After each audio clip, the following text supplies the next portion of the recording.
If you look at the temple structure, deep into the sanctum sanctorum, all you will find is a stone. 6 to 7 feet or 9 feet, including the pedestal, etc. A whole lot of people are ridiculing why this much decoration to a stone. What's there in it? How can you worship this dumb stone as God? To all the idiots who are ridiculing idol worshipping, let's talk science, okay? What is it? It's a rock. What is rock? Rock is made up of metals and minerals. If you go to a valley and shout something, what does the rocks do? It will give you an echo.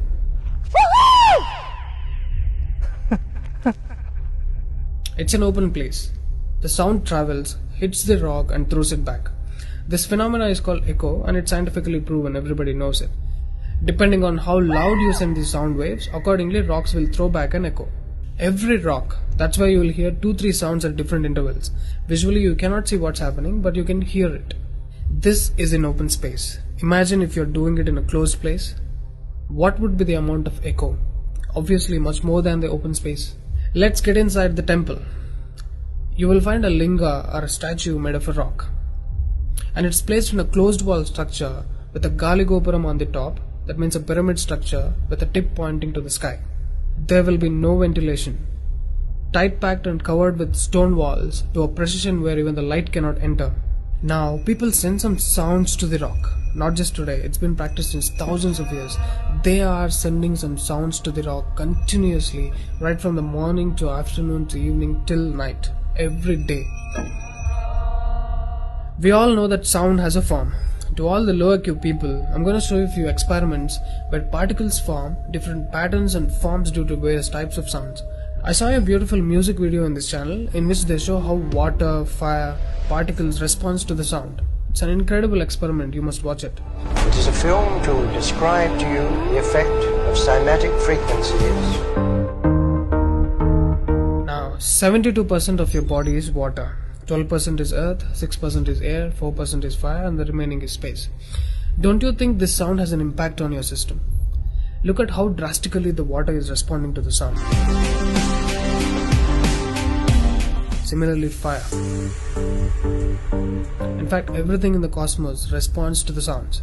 That's why yogis of the past have always said sound is the basis of existence. Every form is a certain reverberation of sound. If you master the sound, you can play with the 5 elements.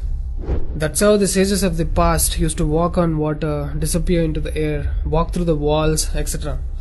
In Harry Potter movie, what you have seen is just a fiction story. But here, we have got yogis who did all that for real. Even though there are many mystics who can do these things, not just them.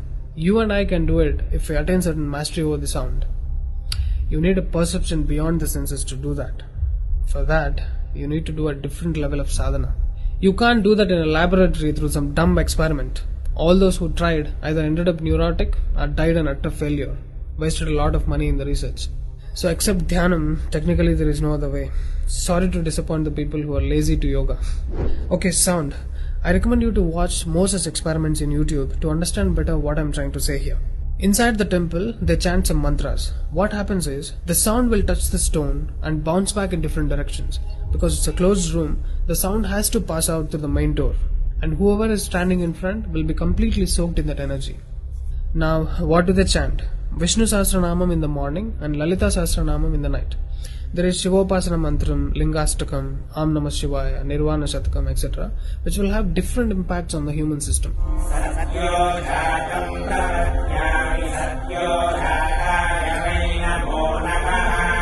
I really wanted to check what impact these sounds have on the human system. So I went to a neurosurgeon to really experiment and document the impact of these sounds on the human brain, the human system. I took my friend Rahul for the EEG test. It's called electroencephalography, where you can see the brain activity, the activity of the nervous system of a person on a computer. We played Lalita Sahasranamam to him.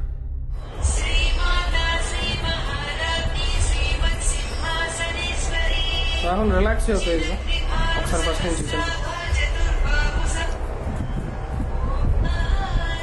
Right.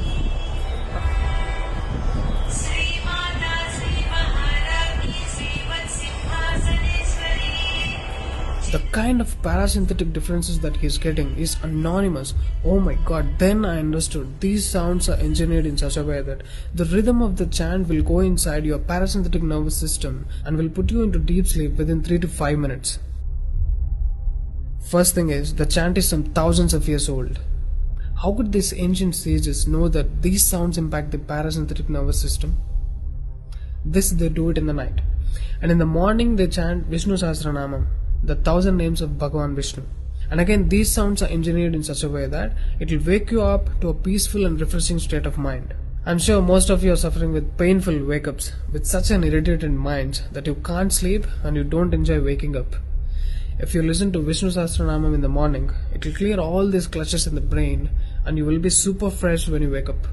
Even today you can go and check in Tirupati temple. They will chant Vishnu Sahasranamam in the morning and Lalita Sahasranamam in the night. This is a clear science evolved and being practiced in temples. Even now in most of the temples they're still doing it without knowing why they're doing. I went and asked one of the priests in my hometown. He said, no, they're doing it since so many years. Or they will say something like, it's good for your health, you will get money, pregnancy, etc. This is one more reason why temples are ending up in ruins here. There is no one to talk about the science behind it. Why sounds and why the rock? So they call this rock as God, and when you chant for God, their idea is to benefit the human beings living in the city. It's a free service.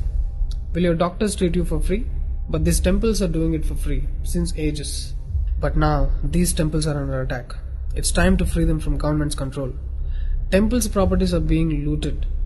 They think too much of gold is available there. You know what? The temple design is such, there will be a Dvajastambam, which is made of some metal, usually gold or copper.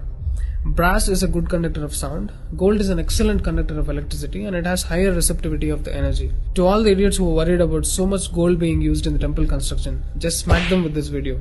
This is a clear science and most sophisticated engineering that even the modern science has no clue of. There is much more to the design of the temple. The design is such, the energy waves reverberated by the gopuram will pass straight and touch the antenna kind of arrangement here and stored in the energy format.